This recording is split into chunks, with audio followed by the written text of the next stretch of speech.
Hi guys, and welcome to another Gas City Gaming Warhammer 40k 8th edition preview video. In this video we'll be taking a look at a few new things about vehicles, close combat weapons, and some Imperial Knights new info that they let out today. So first things first, we're going to take a look at our Annihilation Barge here, the stat list, or stat line that they kind of previewed yesterday for vehicles. So again, you'll notice that the Annihilation Barge has toughness, wounds, and an armor save rather than armor facings, just like all vehicles that we know about going forward. You'll also notice, though, it has a weapon skill, strength, and an attack stat. So let's just go over the stat line before we go any further. Annihilation Barge now has movement of 12 inches, is weapon skill of hitting on 6 pluses, ballistic skill it hits on 3 pluses, is strength 5, toughness 6, has 8 wounds, 3 attacks in close combat, a leadership of 10, and saves of a 4+. So one thing that they want to go forward with is that vehicles will be able to hit things in close combat. Now, the effectiveness of this will vary. Of course, a Dreadnought is going to be better at this than this Annihilation Barge is. Some vehicles will have melee weapons. Dreadnoughts will have power fists. Orc vehicles will have death rollas. So that's going to be really cool. But in general, vehicles like the Annihilation Barge here, or a Rhino, anything like that, will be hitting on 5s or usually 6s. But will be a higher strength, of course, because my favorite line from their little article that they had, if a Land Raider runs over you, you'll feel it. You might be able to get out of the way pretty quick because it's kind of slow and lumbering, but if it hits you, you'll feel it. So low weapon skill, or comparatively low weapon skill, but high strength attacks. Vehicles will be able to move and shoot like anything else. They'll have their movement stat, they'll have their ballistic skill, and be able to shoot like anything else. This will include, however, a -1 hit modifier with heavy weapons, if they do choose to move. Now, whether or not this will be true, if some vehicles are large vehicles, or who knows what they're going to play around with keywords. So maybe, if something has a keyword, it can shoot one weapon, it depends. But again, because they're trimming so much fat, because they're speeding up the game, they're simplifying things, I can also see them just saying, you know what, this is just our new blanket rule. If your vehicle stays still, it shoots full ballistic skill. If it moves, -1 ballistic skill. Bad news perhaps for our orc players. Sorry, guys. But still, like I said, I wouldn't mind it if they came out with something like, things above a certain class. If it had a keyword X, anything with keyword X does not subtract 1 from its hit rolls while shooting heavy weapons if it moved this turn. That's all it would take for me, personally, to be a little happier. Because things like an Annihilation Barge, it's supposed to be relatively fast, moving around, shooting things, avoiding stuff. Whereas, okay, yes, that's small enough where that gunner's going to have a hard time if he's moving around fast enough. But a gunner sitting on top of, like our giant Orc Walker, a Morkanaut or Gorkanaut, a gunner sitting on top of that, he's going to have compensation systems built into everything, and he's not going to feel that movement probably if he's sitting on top of that. So hopefully, we don't see the -1 modifier on that, but I can also see them possibly doing it because of just simplifying rules. But like I said, it'd be pretty easy to fix. Vehicles, because they have a weapon skill, strength, attacks, and everything, will also be able to charge and fight. Now they did say this will essentially eliminate tank shock. And like maybe it was different in your meta, but when I play, I've maybe had somebody tank shock me once. It's never something that came up for us, for me, for my local game scene here. And then I've been playing Warhammer for 3 years-ish, ballpark, in that neighborhood. And I can count on one hand people who've tank shocked me, and the one I can only overtly remember is one. Like maybe there's some more I'm forgetting because I've played a lot of games, but I remember once. And I want to say it's less than 5. I don't have the best memory, but I can remember once, and I'm for sure it's less than 5 times I've been tank shocked, so not super upset about that. So that's all the news they had for the vehicles today, but the really interesting thing that they went over today is going to be all the close combat weapons. Now I'm just going to go over the stat lines for these, as they didn't really spoil anything else other than just talking about the stat lines. So first things first, all of our Marine-esque power weapons. that we're going to go over. So let's just go over the stat lines. We'll talk about them as we go. Our Power Axe has a +1 strength modifier and is an armor modifier of -2 and does 1 damage. Power Maul is flip side of that, is +2 strength and a -1 armor modifier, and a Power Sword is strength user with a -3 armor modifier. Now before, I don't know about yourself, but I usually used Power Swords. Depends on, depends on what I was going up against. I usually relied on AP2 shooting or characters with AP2 weapons, and then used Power Swords for some of my other units if I could.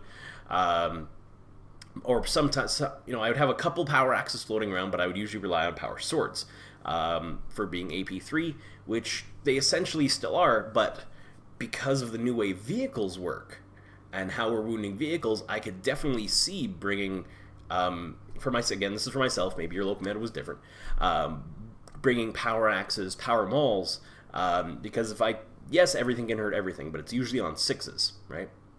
5s or 6s. So if I can hurt a vehicle on 5s instead of 6s, like a toughness 8 vehicle, because I bring a Power Maul, right? Increasing my strength enough to where it becomes worth it to me for my unit to attack a vehicle, get the last couple of wounds off.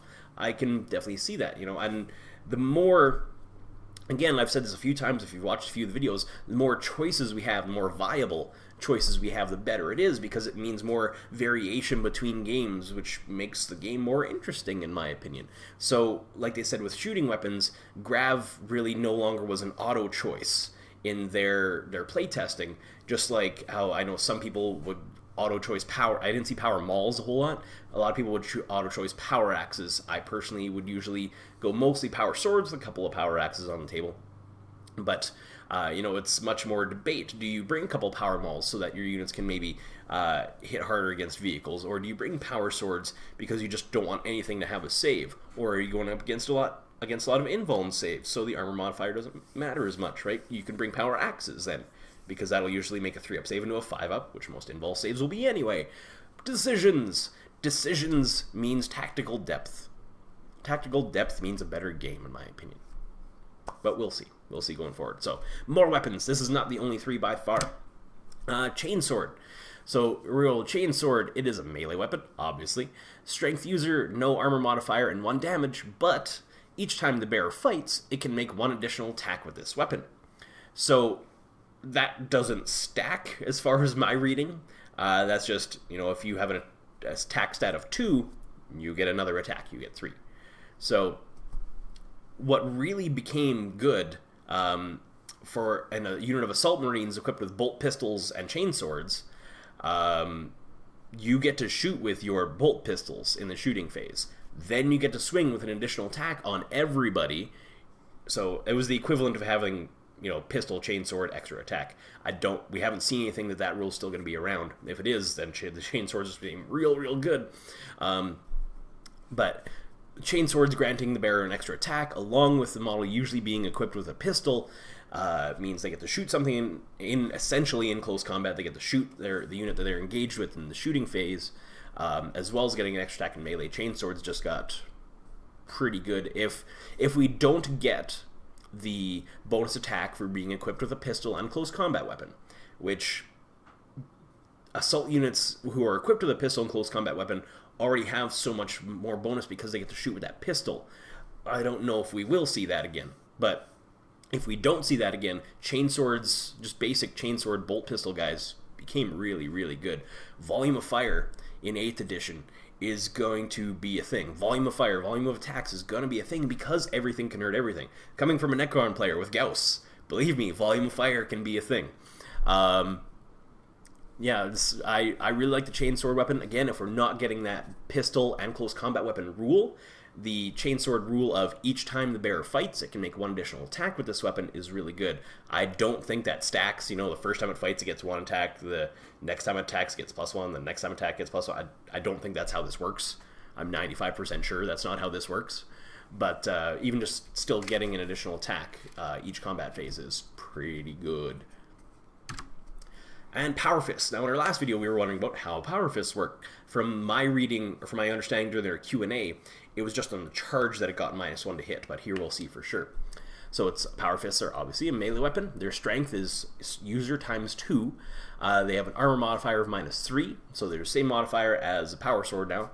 And they also do D3 damage per unsaved wound. When attacking with this weapon, you must subtract 1 from the hit roll.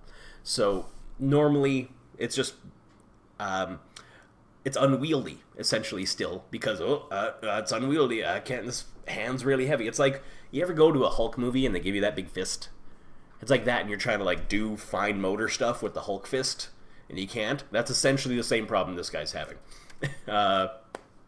It's in that it's a little slower, it's a little more bulky to have. Yes, Space Marines, I know the fluff, I know they actually hit. I'm not saying that's the same problem this guy's having, but that's how they're doing it, because there's no more initiative stat. Is it's just a little bit more difficult to hit now. Because it's so powerful, it's strength times 2, so it's usually going to be strength 8. Against, like we saw our Annihilation Barge was toughness 6. This is going to be wounding Annihilation Barges on 3s and doing D3 damage to it. And negating any save. Just as a quick example of how effective some melee units can be against vehicles. Right, so regular Marine with a Power Fist is taking away Annihilation Barge save and taking away 3 hull points, or wounds. Sorry, that's going to take me a while to get used to. But I like Power Fist. It has its little drawback again, like it always did. It struck at initiative 1 before, so there was a chance you never got to hit with it, whereas now it's just a little bit more difficult to hit with it. Which, really, if it was a little more difficult to hit with, for it to hit with before. So, the next thing we'll go on to, though, is our Knights. So, one thing I'm really excited about is the wounds, vehicles becoming harder to kill. I've studied history, and yes, you can technically blow a tank up with one shot if you hit the fuel tank or the armor or the ammunition storage cabinets or what have you. But this is Warhammer. I want to play with my models. It was a feel bad when it's a game. I know you play the game to win, but it was always a little bit of a feel bad when I blew up a couple guys' vehicles first turn, or that happened to you. It never felt nice. So now everything you bring, you're going to get to play with for at least a couple turns, hopefully, right? Including our Knight Errants. So let's go over the stat line first before we get really in depth with some of the stuff they talked about. So our Knight Errant here has Strength 8, Toughness 8, 24 wounds, 4 attacks, leadership value of 9, and a save of 3 up. So just like other vehicles, other big vehicles anyway, this has its wound table and how its wounds will affect its weapon skill and ballistic skill. So from 13 to 24 wounds, so from half to full health, it has movement range of 12 inches, a weapon skill of hitting on 3+, ballistic skill of hitting on 3+. When it's between 7 and 12 wounds, it has a movement of 9 inches, a weapon skill of hitting on 4+, a ballistic skill of hitting on 4+. And, like you're probably guessing by now, when it has remaining wounds of 1 to 6, it moves 6 inches, hits on 5s in close combat, and hits on 5s at range. So what it also has, though, is a invuln save of 5 up against shooting, no matter what direction the shooting is coming from. So you don't have to declare ion shields anymore. It's just an extra step, right? I believe that was a 3 up save before. Some Imperial Knight person, correct me if I'm wrong. 3 up or 4 up. Anyway, now it's just a 5 up everywhere. And as we've been told before, an invuln save is an unmodifiable save. Unless the weapon says invuln saves are not allowed against this, like Smite, for example, your invuln save is just an unmodifiable save. So our Power Fist would turn Knight Errant's armor save into 6 up, so instead you take your 5 up invulnerable save. Now, they have said this is twice as durable as a Leman Russ, so our Leman Russes are apparently coming in at 12 wounds, so I'm taking that to mean. A little bit of details about their weapons. The thermal cannon. Now, they didn't put a stat line for this. They just typed it out. They could have put a stat line. I could have showed you guys, but you'll have to listen to my wonderful voice instead. The thermal cannon is heavy D3, so it is D3 shots with heavy. So again, if that heavy rule is affecting big units like this, you'll be hitting on 4s, -1 down the chart. So it's heavy D3, strength 9, AP -4 armor modifier, and does D6 damage per unsaved wound. So it has D3 shots, so if I roll 1 shot, it does 1d6 damage to the vehicle or whatever I'm shooting at, right? it also has the Melter rule. Essentially, what is the Melter rule? In that it rolls 2d6 using the highest for damage when it's in half range, and against units with 5 or more models, it gets d6 shots instead of d3. So against infantry units, it becomes a little more effective, and with the closer you get to vehicles, the more effective it becomes. So your knights are going to be really powerful and even more versatile, it seems like, than before.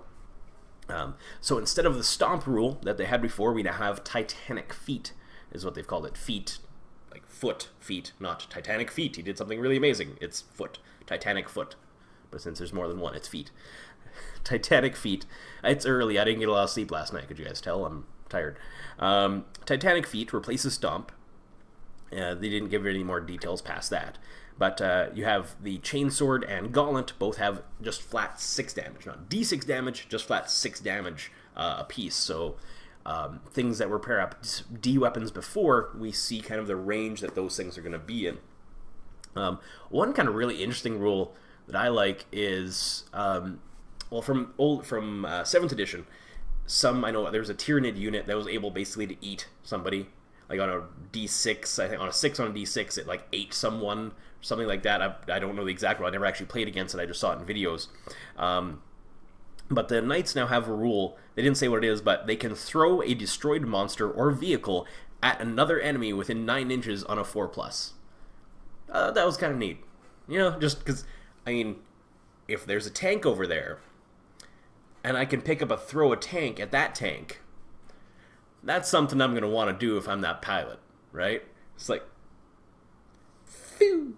Anyway, somebody please gift that. Phew. Trigons, they also, as an example, they've been doing this where they just give little spoilers that are not the thing they were talking about, but they give it in the article anyway. They just threw in that knights will have to look out for anything with multiple d6 damage attacks, like Trigons. So you NID players, there you go. Trigons will have multiple d6 damage attacks, you know. So also the last thing that they really talked about was, in 7th edition, one thing that a lot of people did was, if I had a unit of 20 boys or Imperial Guard, just surround it, and congratulations, that's where you're going to be for the next 3 turns while you're dealing with everybody here. So in 8th going forward, this is an exact quote. I copied and pasted this out because I wanted the exact quote. I don't want to be misunderstood as much as I can. So in the new Warhammer 40,000, they can simply walk over infantry models and leave combat while still being able to fire their weapons. So essentially, it's kind of how tanks could work before. If you assaulted my tank, I could just drive it away and shoot. That's how the knights will then be handled. They're too big, obviously. You have the size of infantrymen. This is what I've said in a few other videos again before. We're getting a kind of logic in our science fiction tabletop-based game. I'm not making fun of the game, guys. I love the game, obviously, but it's just, you know, talking about logic in this setting. It's kind of a thing. But so when you think about, you know, 20 Imperial Guard surrounding this thing at its foot, and it would take 5 of them to reach the top of its foot, and they're just like ting ting ting, and the guy's like, oh no, what am I gonna do now? And no, he can leave now, right? So again, knights getting a little more versatile, being able to pick up a tank and throw it at somebody seems fun. And the fact that they can now leave close combat is really, really good. Of course, if you leave close combat, you can shoot, but you can also be shot because you can't shoot into combat. So that's, again, a decision you'll have to make. But the fact is now you can make that decision, right? So more decisions, like I've said, more decisions, more tactical depth, better game. Quick little insert here, guys. Forgot to film this first time around. I'm not ashamed to admit that. We also got a super heavy detachment. So this is another one of our detachments spoiled, where you can bring 3 to 5 Lords of War, which the knights are. So if you want to bring your army, like I've talked about in another video, if you want to bring your army where it's just 3 knights and another little patrol detachment, you can. Here's your detachment for bringing your knights. So it has to include a minimum of 3 up to 5 Lords of War. The restrictions is that all units must be from the same faction, like it seems to be with most of these, and you get +3 command points to use for any of the command abilities that we've seen so far. So I believe we're getting on to about 4 of these detachments that we've seen yet, of the 12 that they said we're going to have, and this is our super heavy one. Nice thing is, if you want to, you can bring me as a Necron player. This is one of your kind of apocalypse formations, it seems like. Or me as a Necron player, I can bring the big Catan, hopefully the big obelisks and stuff. Hopefully those are going to be really cool, because I want them to be really cool because I own them. But we'll see going forward. But yeah, this is our super heavy detachment. Now back to your regularly scheduled video. That's all I got for you guys today. Thanks so much for tuning in. I know I was a little rambly bit today. Thanks for listening to me rant. If you guys have anything to talk about in the comment section below, I'd love to hear from you again. What do you think about the new knights, about close combat weapons, about how the Power Fist is going to work going forward, about vehicles, being able to make attacks? The one thing I compared it to in my head was, if you've ever played Warhammer Fantasy, a steam tank getting its grinding attacks and stuff. A steam tank was actually pretty good in close combat, because it's a big tank, and they're people, and a tank can run over people. So comment in the section down below. Anything, your thoughts, I'd love to talk with you guys. Like, share, subscribe, everything that lets people know that this channel exists. Thank you guys so much for tuning in already. Channel's been going really, really good so far. Don't forget, if you want to be entered in our giveaway for Warhammer 40k 8th edition core rulebook, if not more, please comment on this or any other Warhammer 40k video, and subscribe as well. If you subscribe, make sure your subscriptions are set to public so I can get you on my subscribers list, so I can see you're there. So if you win, I can get you your stuff. So that's all I have for you guys today. That's all my rants and everything over for today. Have an awesome rest of your day in Canada up here, at least an awesome long weekend if you're watching around in Canada. And remember, the Emperor protects.